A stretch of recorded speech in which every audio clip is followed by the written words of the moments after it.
welcome to my presentation on fun and practical metadata plugins. So I'm Pieter Jan van Wegen, and on Sundays I like to talk about DITA-OT plugins I created over the last couple of years. I work indeed at Flow. We are Belgium based, so welcome to Belgium, country of chocolates, beers, French fries, and we really like cycling too. So I would suggest you try at least 3 out of 4, and if you're interested in the cycling, feel free to talk to me. I tend to cycle a lot / too much. It depends on who you ask it. So fun with metadata after our default project. So first of all, you have to create an HTML output, then you have the PDF output, and then you think people are happy, but people always have new ideas. So what was next for my project here it was a project at SNCB, so the Belgian railway company. They wanted to add QR codes to the PDF with a link to the online version. So we make maintenance work instructions, we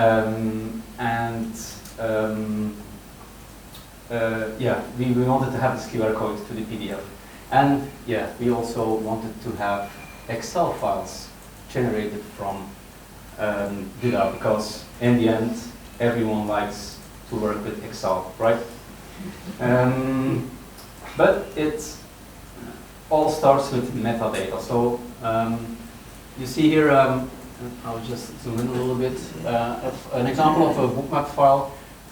This is just a sample. I defined here a couple of metadata elements. These are specialized elements. I specialized them all from the category elements, just because then they all go down to the data topics when I publish. So in here, the ID task and also the train types is important. Okay. Next slide. So adding a QR code to the PDF version, to the PDF with a link to the online version. So we as a team, we wanted to go for online only, but on the floor, the mechanics itself, they like the paper version. So how can we make sure that they always find the latest online version available for them? That's why we thought maybe adding a QR code. So we have 2,000 work instructions. One work instruction is 5 to 10 topics, more or less. It all ends up in one HTML page. And I'm one of those guys who use the copy-to hack to rename the HTML files. So I'm very interested in how this will evolve. We have 2 languages, and I must say these are 2,000 work instructions per train type. We have 14 train types, so that meant for one train type 4,000 QR codes. I didn't want to go the manual way and adding QR codes by keys, so why not working on an DITA-OT plugin that makes this happen. Okay, so let's get the metadata to the work. If you look at our URL we want to construct, we see that we have a main part of our URL, we have a language, we have a train type, we have the ID of our task, and we have our file format. So the first part, this is fixed, and we could do that based on the DITA-OT parameter. Then the B, we could use the XML-lang attribute we defined in our bookmaps. And then we have the train types element and the ID task that we can use. And also, yeah, the file format is quite fixed. So in the end, we could dynamically always form our URL. So, and that's what we did. So this is a little bit more technical slide. There won't be many. So first of all, we just collect our information. We have our base URL. We have XPath expressions looking for the XML-lang, train type, and ID task. Then we construct our URL. And once we have that, we can create our QR code and save it. So we use the QR code writer class for this.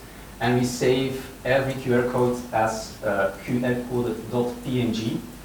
And then the last step is just allow our PDF starter sheet with some kind of placeholder image, QR code.png, to detect the newly created QR code and place it, in our case, on the cover of our files. So, and this is how we go from, or how people can go from their offline version directly to their online version, and we don't have to do anything manually. So this is the first plugin. Next one is generating reports in Excel from our work instruction. The use case here was that we use tools, supplies, spares in our work instructions. These are based on articles we export from SAP, so we reuse them and we add them as conky refs in our documentation. And some people not really working on the files themselves also want to see which articles are used for which work instruction. That's why we had to create this Excel file. And along the way, there was also this other question: can you get us a link, an overview of all the links between different work instructions? And you can do very fancy things with that. You've seen some samples before, but yeah, why not do it in Excel, right? So to do this, we have our information saved in different places. We have our book map here with our different topics. We have our book map metadata, and then in here you can see an example of how we work. We have our step, and after every step we add the tools and supplies and spares if there are any that we need. So we have to combine information for all these three files into one Excel file. And how do we do this? We do DITA-OT processing, but not the complete. We don't generate DITA topics. We stop at a given point. We also exclude images processing just for speed, and then we start to collect information like the book map metadata, the topic details, IDs, file names, the SAP articles we use. We identify the links between our work instructions, and then we get our Excel file with 3 tabs. So we have an SAP articles overview per work instruction, which is actually kind of summary. The same SAP article might be used in different places in the topic, and we create a summary. Then we have also an overview per topic with ID and file name. This is for our information architect, and then we also have the links between the work instructions. So this is, I think, just this is a very simple example. We do this also of our 2000 work instructions at once. So in here you see this is just a summary. This is for someone who's not really working with our writing our work instructions, but he has to check if some articles are outdated or not. And if they're outdated, they send us the new article we have to use. Sorry, and then the second tab is where we also have, that's for our information architect. He knows the ID of the task, also the work instruction itself, and these unique IDs that are used here. And based on that, he can do batch replacements and change one article with another. And then we also just have this overview of linked tasks where you can see, okay, in work instruction A, you link to work instruction B. And I think that's basically it about these, I think, not so out of the box plugins I created last year. I don't know if there are any questions. Feel free. Thank you, Adrian. You have about 3 minutes for questions for me.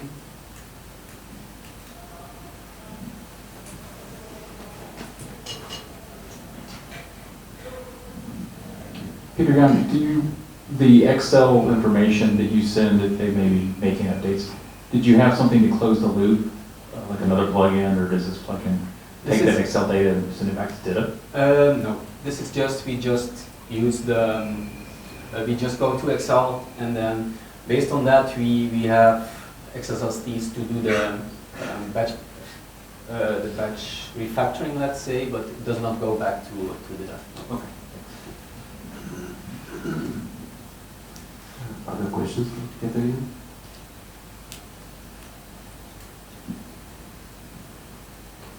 Okay, thank you.